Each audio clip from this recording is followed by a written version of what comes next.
आज के टाइम में सभी लोग अपने घरों की छत पर ध्वजा जरूर लगाते हैं, मतलब झंडी।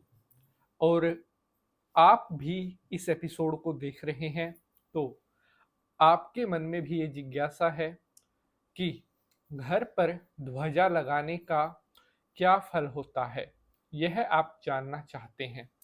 आज मैं आपको घर की ध्वजा से जुड़ी हुई कुछ ऐसी रोचक बातें, कुछ ऐसे इम्पोर्टेंट फैक्ट बताने वाला हूं जिन्हें सुनकर आप सरप्राइज्ड हो जाओगे। आखिर घर की छत पर झंडा लगाने से क्या होता है। और वैसे तो आमतौर पर सभी लोग लगाते हैं, और कई बार तो अब ये देखने में ऐसा आता है कि अब जो समय चल रहा है, अगर कोई व्यक्ति एक काम कर रहा है तो दूसरा कहेगा कि मैं भी ऐसा करता हूँ। पहले टाइम में हालांकि लोग, आपने देखा होगा, बहुत कम लोग ऐसे होते थे जो घर के छत पर ध्वजा झंडा इत्यादि लगाते थे। लेकिन अब अगर आप अपने घर की छत पर जाकर देखोगे तो मोस्टली सबके घर की छतों पर आपको ध्वजा लगी हुई दिखाई पड़ेगी। लेकिन यहाँ पर आपको एक बात जानकर बड़ी हैरानी होगी, 99% लोगों को तो यही नहीं पता है कि वह ध्वजा किस तरह लगानी चाहिए। और लगभग लगभग सभी लोग उस ध्वजा को लगाने में गलती करते हैं, जिसका बहुत बड़ा परिणाम खमियाजा उनको आगे भुगतना भी पड़ता है। घर पर लगाने वाली ध्वजा किस तरह से होनी चाहिए, उसके क्या नियम हैं, ये आज आपको मैं बताऊंगा। और घर पर हम जो झंडी लगाते हैं वो कौन से ग्रह का प्रतिनिधित्व करती है, उसके लगाने से हमारी लाइफ के ऊपर उसके क्या असर होते हैं, यह भी आपको आज जरूर जानना चाहिए। तो नमस्कार, मैं पंडित नितिन शास्त्री। हर हर महादेव। तो जो घर पर ध्वजा हम लगाते हैं वह केतु का स्वरूप मानी जाती है। केतु क्या है? धर्म है, आस्था है, विश्वास है। केतु संतान है, केतु सुख दुख है। मतलब अगर केतु हमें अच्छा परिणाम देगा तो हमारे सुखों का कारण बनेगा, अगर केतु हमें पीड़ा दे रहा है तो वह हमारे दुखों का कारण भी बन जाता है। अगर हम अपने घर की छत को गंदा रखते हैं, घर की छत पर कूड़ा कचरा फैलाते हैं, घर की छत को साफ सुथरा पवित्र नहीं रखते, तो हमारे जो केतु है वो खराब होता है। और कहीं ना कहीं आगे चलकर जिसके नेगेटिव हमें जो रिजल्ट होते हैं वो झेलने पड़ते हैं। घर की छत पर जो झंडी हम लगाते हैं उसमें कभी भी बांस का प्रयोग नहीं करना चाहिए। बहुत सारे लोगों को ये कंफ्यूजन रहती है। पूछा भी था हमारे बहुत सारे भाई बहनों बेटियों ने कि पंडित जी, क्या घर पर जो झंडी लगाते हैं उसमें हम बांस की लकड़ी का प्रयोग कर सकते हैं?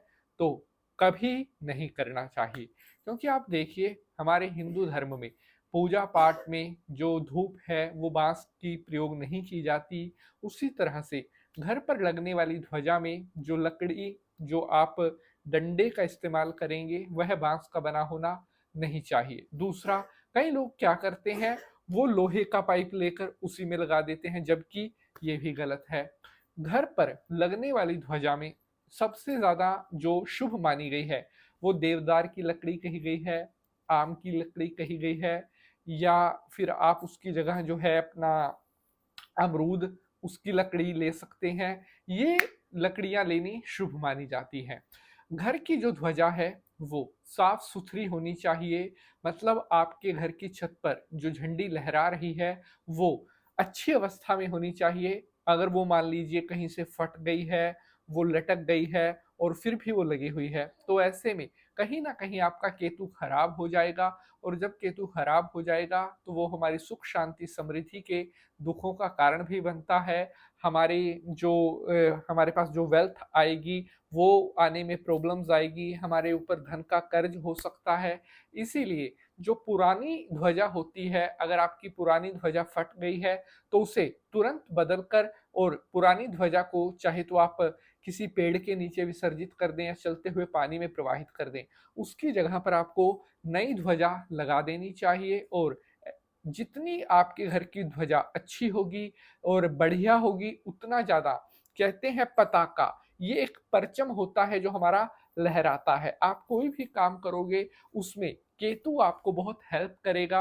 अगर आपका केतु स्ट्रॉन्ग है, लाइक आप पॉलिटिक्स में हैं, आप गवर्नमेंट जॉब की तैयारी कर रहे हैं, आप या अपनी नौकरी की उसमें कोई प्रॉब्लम फेस कर रहे हैं, तो आप केतु को प्रसन्न कर लीजिए। आपकी लाइफ में बहुत सारे स्ट्रगल्स से आप खुद को फ्री कर सकते हैं। इसके अलावा अगर परिवार में संतान उत्पत्ति नहीं हो रही है, वंश नहीं बढ़ पा रहा है, या कोई ऐसा कपल है जिनको बच्चा पैदा करने में प्रॉब्लम आ रही है, तो अगर केतु स्ट्रोंग होगा तो ऑटोमेटिकली केतु अपने शुभ फल देगा और जिससे परिवार में एक उत्तम संतान की भी प्राप्ति होने लगती है। घर पर जो ध्वजा हम लगाते हैं उसमें आप कौन से रंग का प्रयोग करें?